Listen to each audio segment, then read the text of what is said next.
Hey everybody, today's review is on Kraven the Hunter. So the plot of this movie is this man named Sergei Kravinoff, played by Aaron Taylor Johnson, is a hunter, but not in the hunter way of like nature and hunting animals. Although his father Nikolai was a hunter and well specifically a drug dealer, and he heads to Africa with him as well as his half brother Dmitri, and he teaches them how to kill so they can take over his crime business. But the problem is Sergei didn't like to kill, but after protecting Dmitri from a lion attack, he gets injured and he gets healed by a sorceress named Calypso, and a drop of lion's blood contaminates with his DNA, and he gets heightened senses. And many years later, Sergei is an actual hunter, like I said, and he goes around. He's basically like an assassin. He tries to hunt people he can get in. Since as a kid, he grew up to love nature, but as when he grew older, he grew up to hate humanity. But he finds out that his half brother Dimitri, like I said, he's his half brother. He gets manipulated by this one guy named Alexei Sistovich, who discovers Kraven, and he wants him dead because of all the hunting he's been doing. He but Dmitri refuses to betray his father by working with Alexei. So goes through a transfusion where he becomes a humanoid rhino. So Kraven, the hunter, who's Sergi is now named Kraven, has to go around and explore the relation with his family and see how his hunting will lead in his future. I'm gonna get a lot of hate for saying this, but I don't care. I think this is probably one of the better Marvel movies to come out in like the past 5 years. Hear me out. I'm not saying this movie is incredible. It's not. But I give it props for trying something. Kraven the Hunter is, if I'm sure everybody knows, he's a Spider-Man villain, and while I would have liked to see him actually be in a Spider-Man movie as a villain, I still thought this movie was pretty good. I thought for what it was definitely a different install kind of project in the superhero genre, and I really liked it for that. It didn't feel like, another a quirky action comedy with big special effects and using something to set up another movie or something. It tried to be its own thing, and that's what I liked about it. And it really does feel like a Kraven movie. Granted, Spider-Man's not in it, but Kraven, I think, is an interesting enough character to have a whole movie about. It's not like how they made a show about Agatha Harkness, like people would watch that. Kraven at least has a personality and a character to him that makes him at least interesting to be in his own action because, well, in his name, he's a hunter and he's an assassin. It really, it really makes sense for it to be a more smaller scale, fast paced action movie, and it was a lot of fun. Aaron Taylor Johnson really surprised me in this role. He's not fantastic or anything, but I honestly thought he was pretty good as Kraven. When he was first announced, I was like, he feels really miscast. But no, I actually quite liked him. I thought he was a pretty good Kraven. I think he was built well. He probably went through some training, and he definitely looks a lot older. I guess I'm so used to him being younger, in movies like Kick Ass and Angus Thongs and Perfect Snogging, etc. But I thought he was a good Kraven, and I liked the relationship he had with his father Nikolai, and Russell Crowe. He was honestly okay in the role. I mean, yeah, his fake Russian accent was a little weird. Like, I don't know if it's just like, why is it in movies fake accents are always bad unless it's a fake American accent? I swear, when actors can fake American accents, it's so good. But when they try to do other accents, it just feels phony and fake. Granted, it's not as bad as the fake Russian accents in the Thunderbolts trailer. Oh god, that movie looks like garbage. But he was okay for what he was given, for what he had to do. I think Russell Crowe tried his best. Granted, of course, this isn't probably going to be deemed one of his best movies, but hey, between this and Thor: Love and Thunder, if I had to watch a Marvel movie with Russell Crowe, it would easily be this one. But yeah, Kraven the Hunter, he had a lot of good potential. He didn't have that much potential for a movie, but it inspired a lot of great action scenes. And although I do think that they kind of do kind of focus a bit on a little too much characters for a lot of the movie. I know, I mean, I know it's world building. I get that, but it's a movie about Kraven. I think like you could have just had the Rhino as the big bad and that was it. I don't think like Calypso, I don't know if you really needed her. Like I mean, she wasn't part of Kraven's backstory in the comics. I mean, yeah, Kraven did get his abilities from a voodoo potion, but I don't think Calypso was involved in his uh, abilities in any way. Although maybe it was because of African culture and sensitivity or something. I don't know. Maybe that's why they couldn't do it. But yeah, Calypso, like she was cool to see, but I don't know if she was really needed. And also the rhinos of the movie.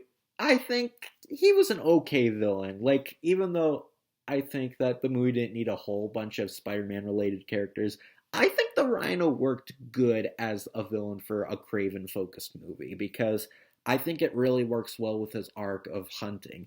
Because at first, Craven's a guy who he loves nature. As a kid growing up, he just wanted to protect the wildlife and he loved the animals. But as he grew older, he kind of grew a bit more of a hatred for people and was an assassin. But then later, when the Rhino shows up, who's not actually a rhino, like as we all know, the Rhino's just a big Russian guy and with a suit bonded to him. And although in this one it was actually a DNA thing, it's he has this um Rhino kind of has a weird thing in this movie where like it was kind of like a little serum or something, kind of like the venom that Bane has, and it gives him actual like tough artificial rhino skin, but his his face is like a rhino face. It's like it's not like a costume, but I think for what it was they did what they could. Rhino's probably a hard villain to translate in live action, but anyway, yeah, Kraven the Hunter, it has some pretty cool things, especially for a lot of Spider-Man related things that you'd never think you'd see on screen, like certain characters and even having the Rhino finally be on the big screen. And yeah, at first, like you kind of think, okay, it's kind of just a typical assassin type movie, and sometimes it kind of leads into that territory given it had a smaller budget. But honestly, I think it's really solid. I don't think this movie's horrible.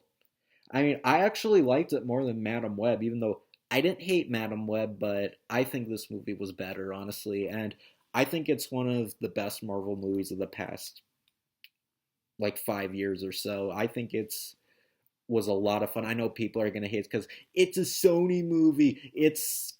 And because it's Sony, it sucks. And the MCU is better.